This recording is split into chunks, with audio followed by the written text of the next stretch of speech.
التاريخ بيعيد نفسه، لكن كل مرة بطريقة مختلفة.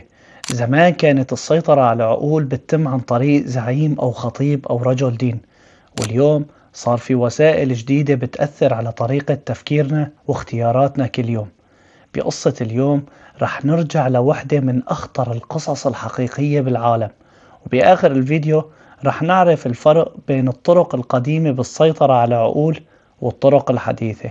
ما رح طول بالمقدمة أكتر. إذا بتحبوا هذا النوع من القصص لا تنسوا اللايك والاشتراك، ويلا نبدأ. بخمسينات القرن الماضي وتحديدا بأمريكا كان في شاب اسمه جيم جونز. من لما كان صغير كان مختلف عن باقي الناس، كان عنده أسلوب بالكلام يخلي أي حدا يسمعه ويقتنع فيه بسرعة. بيعرف كيف يحكي وكيف يأثر بالعواطف وكيف يخلي الناس تحس إنه هو الشخص الوحيد يلي فاهمهم. بالبداية كان يظهر بصورة رجل دين، هدفه يساعد الفقراء ويوقف مع المظلومين ويحارب العنصرية بوقت كانت العنصرية بأمريكا منتشرة بشكل كبير، وهالشي خلى آلاف الناس يحبوه. أسس كنيسة صغيرة وصار كل يوم يجي ناس أكتر، وكان دائما يحكي عن المساواة والمحبة والعدالة. لكن مع مرور الوقت بلش يتغير، صار يقول لأتباعه العالم برا فاسد والناس برا ما بدها الخير إلكن، وأنا الوحيد يلي بقدر بحميكن. كل يوم كان يطلب منهم خطوة جديدة، مرة تبرعات ومرة ساعات عمل طويلة، وبعدين صار يطلب منهم يسلموا رواتبهم. وشوي شوي يا جماعة صار كتير من الأتباع يكتبوا أملاكهم باسمه أو باسم الكنيسة. هو ما كان يجبرهم بالقوة، كان يقنعهم أنه التضحية بالمصاري دليل على الإيمان. وكل ما كان الشخص يعطي أكتر كل ما حس حاله أنه صار صعب يرجع لورا. بعد سنوات صار عنده أتباع بالآلاف، لكن بنفس الوقت بلشت الصحافة تكتب عنه، وفي ناس تركوا جماعته واتهموه أنه بيسيطر على الناس نفسيا وبيمنعهم من التفكير بحرية. هون جونز خاف وقال لأتباعه لازم نترك أمريكا كلها ونروح نعيش بمكان ما حدا يقدر يوصلنا فيه، واختار منطقة نائية جدا داخل أمريكا الجنوبية، وهنيك بنى مستوطنة سماها جونز تاون، وقال لأتباعه هون رح نبني الجنة على الأرض. مئات العائلات باعت بيوتها وتركت أشغالها وسافرت معه، ولما وصلوا اكتشفوا انه الحقيقة غير اللي انوعدوا فيها.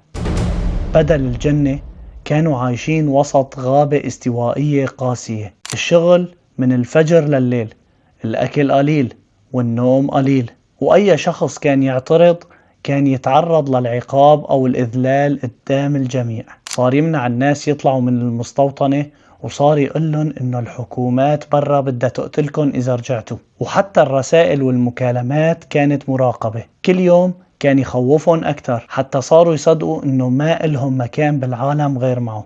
وبعدين بلش يعمل شيء مرعب، كان يجمع الناس بالليل ويعطيهم شراب ويقولن هذا الشراب مسموم، وبعد 45 دقيقة بيبدأ مفعوله، اشربوا بسرعة. وبعد ما يشربوا يقولن هذا كان اختبار، كنت بدي أعرف إذا أنتوا بدكن تطيعوني أو لا.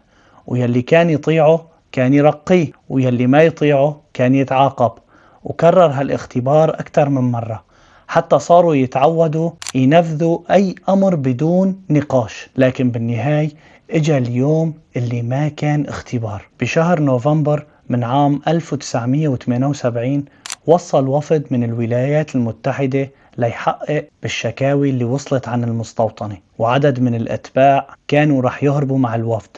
هون جونز فقد السيطرة على أعصابه، أرسل مسلحين من جماعته وأطلقوا النار على الوفد وقتل عدد من الأشخاص. وبعدها مباشرة جمع كل أتباعه وقال لهم إنه النهاية وصلت، وأقنعهم إنه الموت أفضل من الرجوع للعالم الخارجي. وبالفعل حضر مشروب ممزوج بمادة سامة وبدأوا بإعطائه للصغار أول وبعدها الكبار. بعضهم شرب لأنه كان مؤمن بكلامه، وبعضهم شرب خوفا، ويلي حاول يرفض كان يحقن بالمادة بدل ما يشربها. وخلال ساعات قليلة تحولت جونز تاون إلى واحدة من أكبر المآسي في التاريخ. مات أكثر من 900 شخص بين كبار وصغار ونساء ورجال. أما جونز نفسه بعد ما تأكد إنه الكل مات خلص على حاله بطلقة براسه. قصة جيم جونز بتذكرنا إنه أخطر أنواع السيطرة مو السيطرة بالقوة، أخطرها لما يسيطر شخص على عقلك ويخليك تصدق أي شيء بدون ما تسأل أو تفكر أو تناقش. واليوم يمكن تسأل حالك، معقول هيك قصة تتكرر بهذا الزمن؟ الجواب طبعا، لكن مو بنفس الطريقة. زمان كان شخص واحد يوقف قدام الناس ويحكي ويقنعهم انه هو الوحيد يلي معه الحقيقة. اما اليوم فصار في خوارزميات ومنصات وذكاء اصطناعي بتعرف شو بتحب وشو بتكره وشو بيشد انتباهك وبتقترح عليك محتوى باستمرار. لكن الذكاء الاصطناعي بحد ذاته مو عدو ولا هو شر، بالعكس له استخدامات عظيمة بالتعليم والطب والبحث العلمي. لكن الخطورة بتبلش لما الإنسان يوقف يفكر بنفسه ويصير يصدق كل شيء بيشوفه أو بيسمعه من غير ما يتحقق. اليوم في فيديوهات مزيفة وصور مولدة بالذكاء الاصطناعي وأصوات مقلدة وأخبار بتنتشر خلال دقائق، وإذا ما استخدمنا عقلنا ممكن ننخدع بسهولة. الفرق بين الماضي واليوم إنه أدوات التأثير تغيرت، ولكن المبدأ نفسه بقي. كل شخص أو تقنية بتحاول تلغي تفكيرك أو تقنعك تتبعها بدون سؤال لازم تتعامل معها بحذر.